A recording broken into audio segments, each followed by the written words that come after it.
tal parte o hubiese comprado tal cosa. Y tal vez Elimelech, al huir de su tierra a una pagana, fue considerado para muchos un error.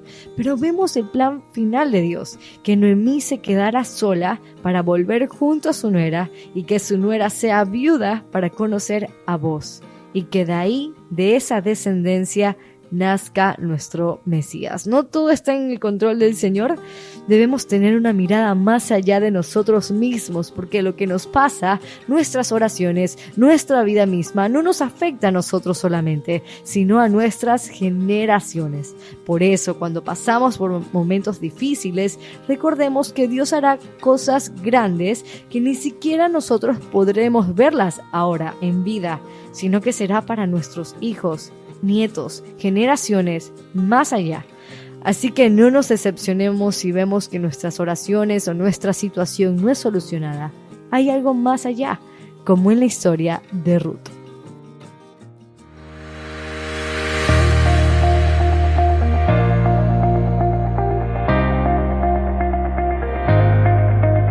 Vayamos al capítulo 2, donde Booz y Ruth se conocen. Dios había determinado una ley para las viudas, los huérfanos, los extranjeros, y era que el cosechador podía tomar todo el fruto que estaba en los árboles, pero el que caía en el suelo era para las viudas, los huérfanos y los extranjeros. Era una ley. Una persona con hambre dentro de esta categoría podía entrar al campo y tomar la comida del suelo. Deuteronomio 24:20 dice: y cuando corten sus aceitunas y cosechen sus uvas, harán lo mismo. No las cortarán todas, sino que dejarán algunas para ellos. Jamás olviden que también ustedes fueron esclavos en Egipto, por eso les ordeno que sigan todas esas instrucciones. Si lo hacen, Dios los bendecirá en todo lo que hagan. Por lo que Ruth, llegando a Belén, se marcha a un campo para recoger y allí conoce a Booz, con quien cae en gracia, en favor y la bendice, le da comida, permiso para que recogiera todo lo que pudiera y lo llevara a su suegra Noemí. Le dice a sus criados que no le impidan beber agua y le dieran de comer junto a los trabajadores. Al terminar el día, llega donde Noemí y le pregunta: ¿quién ha sido ese buen hombre?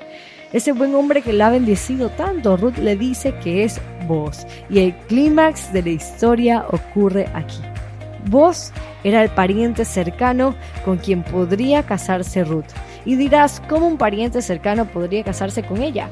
Y es que para las viudas que no habían tenido hijos, esta era la siguiente ley. Deuteronomio 25, del 5 al 9.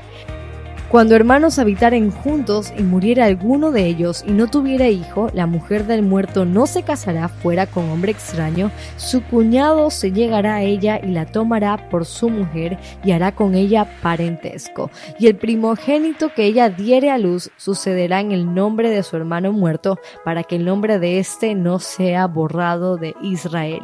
Y si el hombre no quisiere tomarla a su cuñada, irá entonces su cuñada a la puerta a los ancianos y dirá: mi cuñado no quiere suscitar nombre en Israel a su hermano, no quiere emparentar conmigo. Entonces los ancianos de aquella ciudad lo harán venir y hablarán con él, y si él se levantare y dijere: no quiero tomarla, se acercará entonces su cuñada a él delante de los ancianos y le quitará el calzado del pie y le escupirá en el rostro y hablará y dirá: así será hecho al varón que no quiere edificar la casa de su hermano. Entendamos un punto clave. En este contexto en el que la casa o familia era la base de la existencia, fuera de ella una mujer solo podía ser prostituta o vagar por el territorio. Era necesario la institución de una ley como esta, también llamada ley del levirato. El hermano o pariente más cercano al marido muerto ha de casarse con la viuda, no solo para asegurar la descendencia del futuro, sino para protegerla, darle un hogar.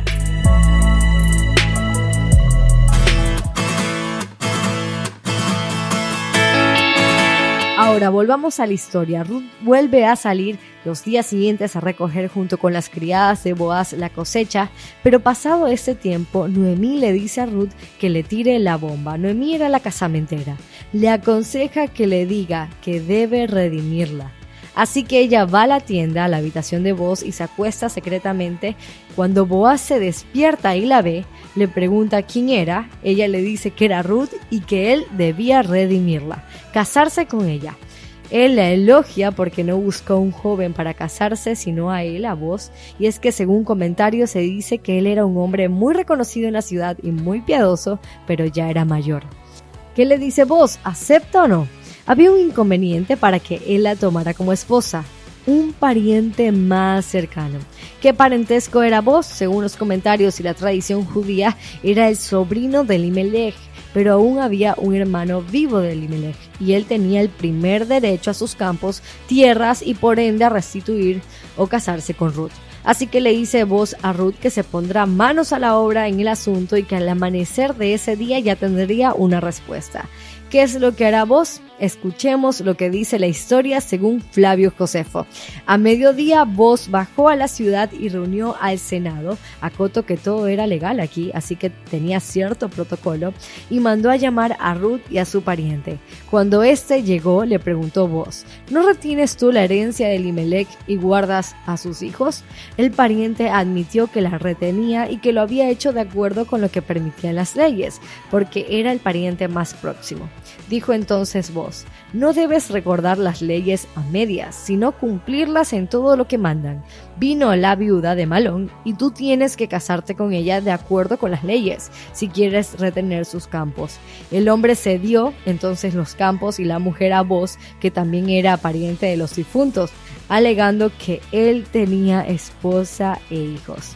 Veamos cómo fue el proceso legal, tal cual en Deuteronomio. Booz puso al Senado de testigo y ordenó a la mujer que desatara el zapato al hombre y le escupiera en la cara, de acuerdo con la ley. Hecho esto, Booz se casó con Ruth y al cabo de un año tuvieron un hijo. Así, Ruth llega a casarse y tener un hijo que sería parte del árbol genealógico de David y del Mesías. Una extranjera viuda que dejó sus dioses, que fue redimida por un hombre de Belén. ¿No nos sonaría esto como a nuestra historia? Extranjeros con otros dioses volviendo a Belén. ¿Quién nació en Belén? Nuestro Mesías. Y Belén también significa casa de pan. Y Yeshua dijo: yo soy el pan de vida. Ahora entendemos cómo todo en este libro es un reflejo de un plan futuro, de un plan más allá. Hay una historia y una historia detrás de la historia. ¿Alguna vez creíste que había un texto en la Biblia que hablaba literalmente de ti? Escuchemos. Y a los extranjeros que se allegan al Señor para servirle y para amar el nombre del Señor, para ser sus siervos, a todos los que guardan el día de reposo sin profanarlo y se mantienen firmes en mi pacto, yo los traeré a mi santo monte y los alegraré en mi casa de oración. Sus holocaustos y sus sacrificios serán aceptos sobre mi altar, porque mi casa será llamada casa de oración para todos los pueblos, declara el Señor Dios que reúne a los dispersos de Israel. Todavía les juntaré otros a los ya reunidos. Isaías 56, versos 6 al 8. En un contexto donde todo estaba al revés y quizás el mismo israelita se iba hacia otros dioses, una extranjera decidía ser parte del pueblo de Israel y llevar en su vientre un hijo, Obed, que sería el bisabuelo del rey David, de donde vendría el Mesías y de donde seríamos alcanzados nosotros, para que el Dios de Israel nos junte de entre otras naciones. Si tus padres no fueron judíos y crees no tener sangre israelita, como extranjeros, pero si amamos su nombre, guardamos su día de reposo, dice Isaías que seríamos aceptos. En Juan 10:16, Jesús dijo: también tengo otras ovejas, que no son de este redil. Aquellas también debo traer, y oirán mi voz, y habrá un rebaño y un pastor. Si hoy escuchamos estas palabras y entendemos que como a Ruth, si dejamos nuestros dioses por el Dios Israel, por ser parte de su pueblo que tiene una ley, si escuchamos la voz de Jesús, es porque somos parte de este redil.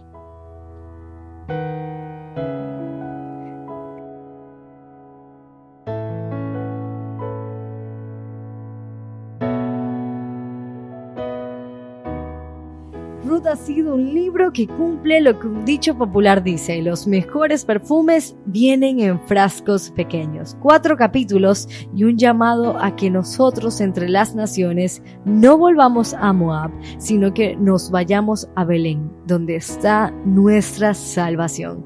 Nos escuchamos en el siguiente podcast, que ya es el inicio de la monarquía y la continuación de la historia del rey David. Los dejo escuchando una hermosa melodía hecha por Ana para que pensemos en este libro del que no sabíamos que éramos parte. Chao, chao.